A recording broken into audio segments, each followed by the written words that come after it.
Well, the building was electric tonight, and the start definitely helped. We got off to a fantastic start. The crowd got engaged immediately, and we just rode that wave of momentum with good play, good crowd support.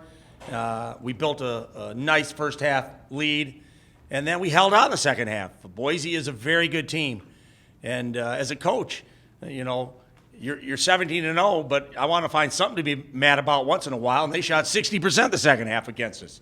So I wasn't very happy about that. So, but they're a very good team, and we were very fortunate to have the cushion we had in the first half that we could withstand a couple runs that they made on us. I put on the board, it's going to require a team effort tonight because Boise's very good at driving the basketball. We have to be in our help spots. We have to show bodies, and because they really get downhill. And I looked up 5 minutes into the second half, and they were already in the bonus. So that's a great example of how they play and how dangerous they can be. But we were very fortunate and played well enough to have a nice victory tonight. And KJ Fagan showed up offensively. He's been good all year. So everybody's been waiting for the breakout game, and this is definitely the breakout game. He saw the three ball go in. He attacked to the basket, finished on penetration. He shared the ball. And sometimes the harder you work to score, the harder it is to score. Sometimes if you just play the game, you space the floor, the ball finds you. And that's what happened tonight. The ball found KJ. Once he made a couple, we started running a couple plays for him to get him downhill, and he played a great game. And then Malachi, obviously, is Malachi. Finishes with 6 assists on the night and shares the ball. Yanni, again, with a strong performance. Follows a 7 for 7 at Wyoming with a 9 for 12 tonight. And he's very dangerous inside. And the other thing that he had was 4 assists. So when they do send a second defender, he moves it and finds the open man. So a great Aztec effort tonight, 17-0. And like all coaches, I'm already concerned about Fresno on Tuesday. They're coming off a week bye. They're going to be at full strength health-wise. And they spent a week preparing for us. We've got a quick turnaround. We'll get on the floor tomorrow for an hour, maybe half hour on the floor, half hour in film, and we'll set a game plan in a day, and then fly to Fresno on Monday and finish what has been a really tough stretch of the conference schedule. At Utah State, at Wyoming, home for a game, and then right away for a Tuesday game at the road. So 3 out of 4 on the road, and we'll see if we can close this stretch with a hard-fought road victory in Fresno on Tuesday. Coach, Derek Austin has been the leading scorer in the Mountain West all year. You guys just held him to 9 points today. He's a legitimate NBA prospect as well. What can you say about the guys that played defense on him tonight? Yeah, first it's an individual effort. Who's ever on him's got their work cut out for him, but you can't stop him with one man. So like I said, we tried to show bodies. We tried to help as much as we could without giving up three-point shots. And we did a great job of that in the first half especially. They were 1 for 7 from 3. But we started helping like we did the second half, and all of a sudden they started kicking out and making threes, and then it's a whole different animal. So we did a good job helping not only on Alston but on Jessup to try to limit those two who are very good offensive players to below their season numbers. Coach, you mentioned that fantastic start you guys had to begin the game. You guys scored 25 in the first 8 minutes. What did you say about, I saw guys like KJ and Malachi hitting threes early. What did you see offensively? And does that say anything about the firepower this team has? Yeah, we're a very good offensive team. And I don't know what we shot in the first half from 3. It was a really, really high number. So when you're making threes early and they have to run out and take the 3 away, then you get everything. You get penetration. You throw it in the post. They're afraid you're making threes, so they're leery of helping too much because you're going to kick out and get a 3. So the three-point shot's a real weapon for us this year, and we shoot it from multiple positions, not just one position. So we're dangerous at the offensive end because of the 3. What does it add when KJ's scoring like that? You haven't had it all season, but now that it's on tape and teams have to watch that, scout that, what is that? You have to basically pick your poison. Who are you going to help off? You can't really help. If you help too much, someone's going to get an open 3. Matt's shooting 40-some% or close to it. Malachi, KJ's shooting well now. Jordan Shackle, Adam Seiko, so where most teams might have 1 or 2 3-point shooters, we have 4 or 5 3-point shooters. And then we complement it with a good post game with Yanni. Yanni, we throw the ball in there, we're going to get a good shot. We're going to get a good possession, so we truly have an inside-out game. So that's hard to guard, and that's a great delight for a coach. One thing that, if you look at your stats this year, that past Aztec teams have been very good at is shooting more free throws than their opponent, and you're not this season, yet you're still winning.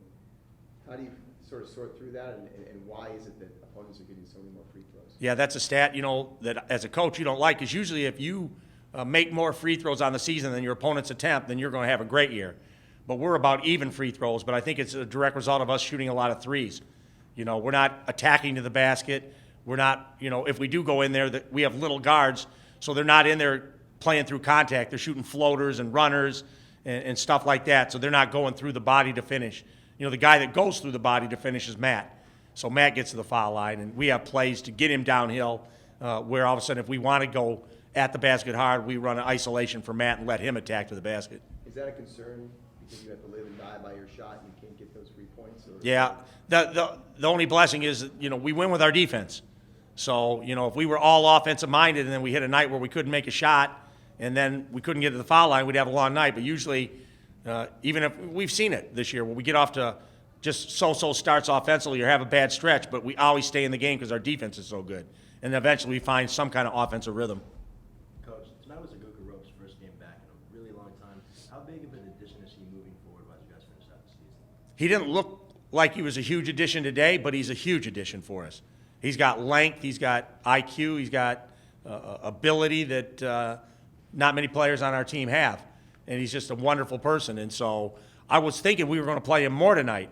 And maybe if it was closer, we would have. But when we got the good lead, we spread the floor with a small lineup and made him chase us. But if it got physical down the stretch and it was an inside-out type of game and we needed a presence, then I would not have hesitated to put AG back in. And what can you say about Nolan Lorraine's play? He didn't have much of a role in the team in the beginning of the year, but now he's getting a lot of playing time and playing really well. What can you say about it? Yeah, Nolan, that's what you want for a fifth-year senior. He's seen all the situations. He's been a hard worker and a wonderful representative of our program, and he's getting an opportunity to get on the floor. He had a couple ball screen fouls today that were frustrating to him, because he does a really good job. He's a high IQ player. But Nolan definitely helped us in Wyoming, and he played valuable minutes tonight. Unlike your players, you were around when Kawhi was playing in this building, and this building was like this every single night. Boise had success here two of the last four times they played here, but the building wasn't like this. How much of an advantage is that? It's a huge advantage. This is the best atmosphere on the West Coast. I can't believe there's many better. Gonzaga and Arizona maybe can rival it, but they're not better than it. So when this building is full and it's rolling like it is right now, then we're hard to beat in here. Coach, I got to ask, you guys are 17-0. Are you superstitious at all? Is there something that you wear every game day or pregame ritual that you do? If I took my shoes off, you would not want to smell my socks right now. I've got the same pair of socks on for about 4, 5, 6 games. Got a few lucky pennies in my pocket, so I'm not superstitious, but I'm superstitious. As a matter of fact, this is the best one. I have a strap on my briefcase that's broken. It comes off every time I pick my briefcase off. And Matt said to me today, do you want a new strap for my briefcase or do you want to wait until we lose a game? I said, I'm not switching this strap on the briefcase. I'd rather put it on every day. So, yeah, I'm superstitious to a degree. Coach, there's a show called Aztec Basketball with Brian Dutcher. You might have heard of it. And there's a clip of Coach Velasquez mic'd up at practice, and it was pretty impressive. What can you say about his addition to the team and his role as coach? My whole coaching staff is really good. Dave's been with me for a long, long time, and he's assumed the defensive role, and we're a top 10, 12 defensive team in the country. And then Chris Acker does a great job. He's helping with the offense. Jay Morris is really focused on rebounding. And so if you're going to have success in life, you have to surround yourself with really good people. So I've got a really good coaching staff, Matt Soria, J.D. Pollock. I got a great coaching staff that when I'm doing media stuff, I know work's getting done. And then I got a really good team. So I'm grateful for all that. The Mount West had signed a new TV contract, and I'm not sure how much you've dove into the details, but one thing that seems to have come out that they could play basketball, I think, on 6 nights now out of the week. How concerned are you about that, particularly if you start getting close back-to-backs and altitude and all that with the travel that's legal? I hope we're good enough where they want us to play every night on TV. Well, we're the prime ticket, so I hope we're that good.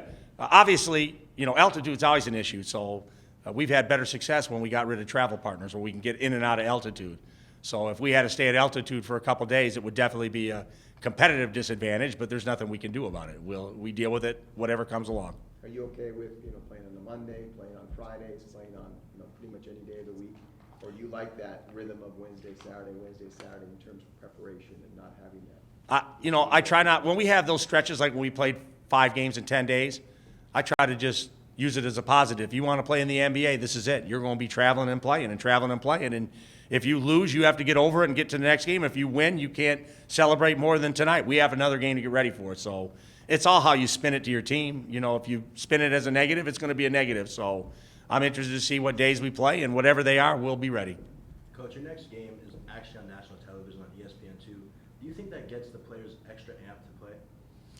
This team wants to play all the time. They're just focused, and they concentrate, and they play well together. And, you know we're going to see everybody's best shot. So what we're going to see from Fresno is going to be impressive. And hopefully we're up for that challenge on the road on Tuesday.